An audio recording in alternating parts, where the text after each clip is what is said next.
Welcome to KTV media. తెలంగాణలో municipal ఎన్నికల వేళ ఇరు పార్టీలకు నేతలు ఊహించిన షాక్ ఇస్తున్నారు. మున్సిపల్ బరిలో తమకే టికెట్ ఇవ్వాలని 3 ప్రధాన పార్టీల నేతలు కాకాబడుతున్నారు.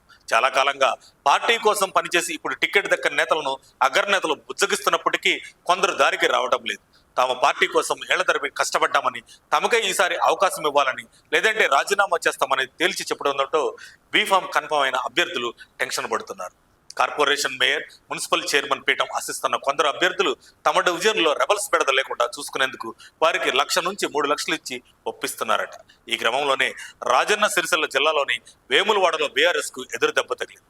సిరిసిల్ల మున్సిపల్ ఎన్నికల్లో ప్రధాన పార్టీల్లో ఆశావహులు ఎక్కువగా ఉండడంతో 4 రోజుల కింద మాజీ మంత్రి, ఎమ్మెల్యే కేటీఆర్ 2 రోజులు సిరిసిల్లలోనే బస చేసి 39 వార్డులకు సంబంధించిన అభ్యర్థులను స్వయంగా కేటీఆర్ ఎంపిక చేశారు. అయితే ఒక్కో వార్డు నుంచి 2-3 ఆశావహులు ఉండడంతో ప్రత్యేకంగా సమావేశమయ్యారు.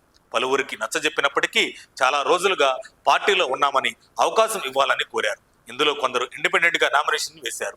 10వ వార్డు నుంచి హరికృష్ణ, బండారి శ్యామ్ పోటీ పడగా కేటీఆర్ హరికృష్ణకు టికెట్ ఇచ్చారు. దీంతో కేటీఆర్ ముఖ్య అనుచరుడు, సిరిసిల్ల మార్కెట్ కమిటీ మాజీ వైస్ చైర్మన్ బండారి శ్యామ్ బీఆర్ఎస్ పార్టీకి రాజీనామా చేశారు.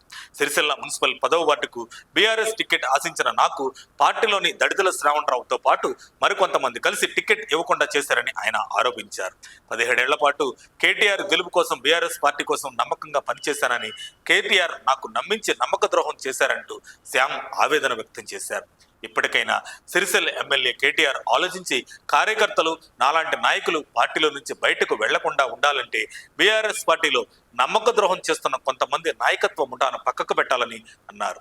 లేనట్లయితే రానున్న రోజుల్లో పార్టీ మనుగడ కష్టమని బండారి శ్యామ్ పేర్కొన్నారు. మరిన్ని అప్డేట్స్ కోసం మా కాయ్ టీవీని సబ్స్క్రైబ్ చేసుకోండి. మా వీడియో కనుక మీకు నచ్చినట్లయితే లైక్ చేయండి, షేర్ చేయండి. మీ విలువైన అభిప్రాయాలను కామెంట్ బాక్స్లో తెలియజేయండి.